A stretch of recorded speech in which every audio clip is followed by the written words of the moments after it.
जाते हो परदेस पिया, जाते ही खत लिखना, देखो तुम भी खत मेरा, पाते ही खत लिखना।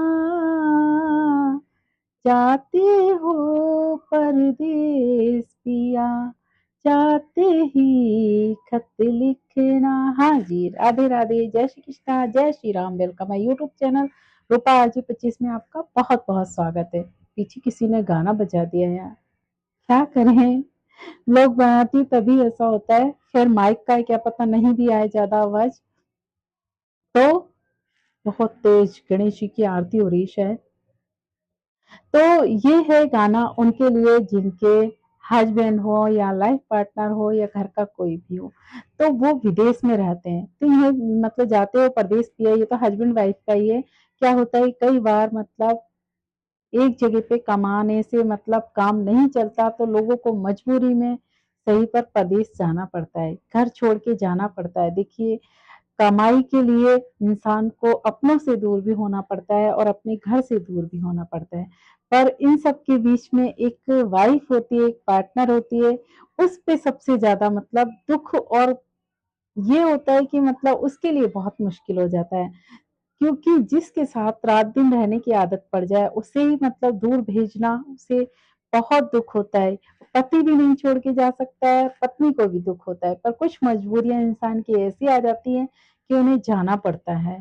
तो फिर उसकी मतलब पहले पत्र चलते थे, ये थोड़ा पहले का गाना है 90s का, तो उस टाइम पत्र चलते थे, इसीलिए ये गाना बताया कि जाते हो परदेस पिया, जाते ही खत लिखना। उस टाइम तो चिट्ठी से ही सारा वो होता था, चिट्ठी का इंतज़ार करते थे। आजकल तो ख़ैर मोबाइल है और बहुत कुछ है, बाहर से बहुत आवाज़ आ रही है, कहीं ये नहीं हो जाए ब्लॉग ख़राब हो जाए, फिर भी देख लूँगी मैं।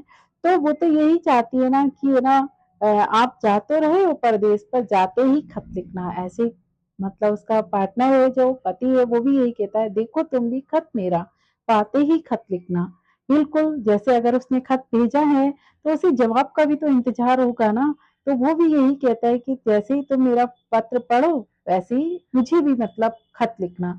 और आजकल तो ये होता है एसएमएस पढ़ के एसएमएस का जवाब दो, व्हाट्सएप पे जवाब दो और डायरेक्ट वीडियो कॉल करो, ज़्यादा कुछ करने की ज़रूरत ही नहीं है। पर होता क्या है कई बार ऐसा होता है कि लोगों के बीच में ये सब चीज़ परदेश और विदेश के बीच में, देश-विदेश के बीच में मतलब बहुत बड़ी खाई भी आ जाती है। क्या होता है कि पास रहते हैं ना तो ज़िंदगी में एहसास रहता है रिश्तों का, पर दूर जाने के बाद में धीरे-धीरे ऐसा होता है कि रिश्तों में खटास भी आ जाती है कई बार। क्या होता है लोग बाहर जाते हैं, रात-दिन वो और किसी से मिलते हैं, तो कई बार क्या होता है उनकी ज़िंदगी में कोई और भी आ जाता है। और ऐसे वाइफ भी पति से दूर रहती है तो कई बार उनकी ज़िंदगी में कोई और आ जाता है।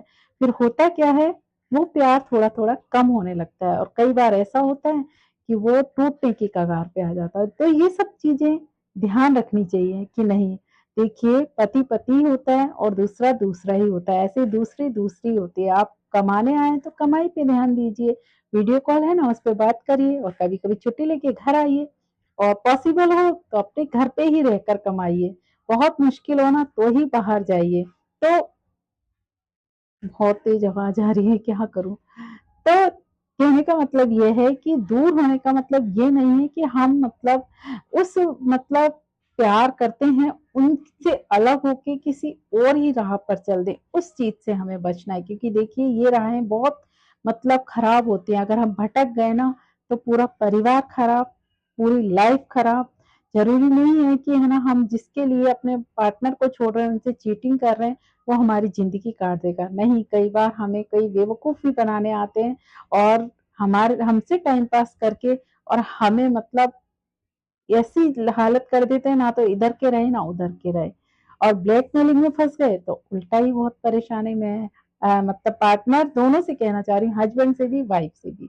इन चीज़ों से बच के रहिए। अगर कमाने बाहर आए हैं तो कमाई पे ध्यान दीजिए और अपनी वाइफ के प्रेम में कमी ना आने दीजिए। ऐसे ही वाइफ को कह रही हूँ कि ठीक है आपके पति बाहर जा रहे हैं मजबूरी में, तो इसका मतलब ये नहीं है कि उनको भूल जाओ और ध्यान कहीं और लगा लो, नहीं। ये सोचिए कि वो दिल से मेरे साथ जुड़े हुए हैं, डेली बात करिए, डेली अपडेट देते रहिए, डेली अपडेट लेते रहिए, उन्हें अपनी याद दिलाते रहिए और उनकी याद करते रहिए। तो हो सकता है आपके रिश्तों की मतलब पहचान बनी रहे, वरना धीरे-धीरे रिश्ते की पहचान सब कुछ गायब हो जाती है और आपकी लाइफ बहुत खराब हो जाती है। तो इन सब चीज़ों से बचना है हमें। और जो गाने में कहा है ना कि जाते हो परदेस जाते ही खत लिखना, खत ना लिख पाओ तो जाते ही हम कहते हैं ना अब तो खत की बात ही नहीं, पहले कहते थे चिट्ठी लिखना, अब तो कहते हैं कॉल करना, जैसे ही पहुँचो कॉल करना। बिल्कुल, हर चीज़ का कॉल करिए, बताइए उन्हें कि क्या चल रहा है आपकी लाइफ में, ऐसी वाइफ को हर चीज़ बतानी चाहिए और टाइम टू टाइम बात भी करनी चाहिए। इससे क्या होगा आपके रिश्ते भी बने रहेंगे और आपका प्यार भी कम नहीं होगा। तो अगर हमें रिश्तों को बचाना है तो इन सब चीज़ों का ध्यान रखना ही पड़ेगा। अब ज़्यादा नहीं बोलूँगी, मैं छोटा ही फिर से बनाऊँगी कि ज़रा-सी गलती है ना हमें बहुत कुछ मतलब सबक दे के जाती है। बहुत जो वीडियो चल रहे हैं ना अभी, बहुत न्यूज़ आ रही है, उनसे ही सीख लीजिए कि हम सोचते हैं ना कि नहीं पति तो बाहर है, उसे क्या पता, पर जब भी पति आता है ना, तब आप कस में पड़ जाते हैं क्योंकि आपने 2 रिश्ते बना लिए हैं।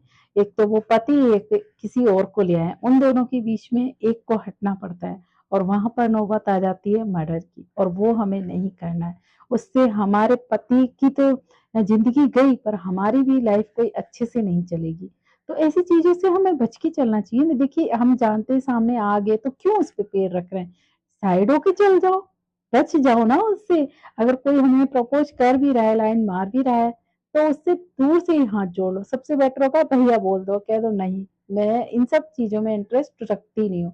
तो खुद बचिए। लोग तो ऐसे होते हैं चील कौवे की तरह मंडराते रहते हैं, पर हमारी सुरक्षा हमें करनी है। तो आई होप आप लोग इन बातों का ध्यान रखेंगे और जो मैंने ब्लॉग बनाया उसमें बातें अगर ठीक लगी तो प्लीज़ लाइक, कमेंट, शेयर ज़रूर करेंगे। तब तक के लिए राधे राधे, जय श्री कृष्णा, जय Shri Ram, take care, bye bye.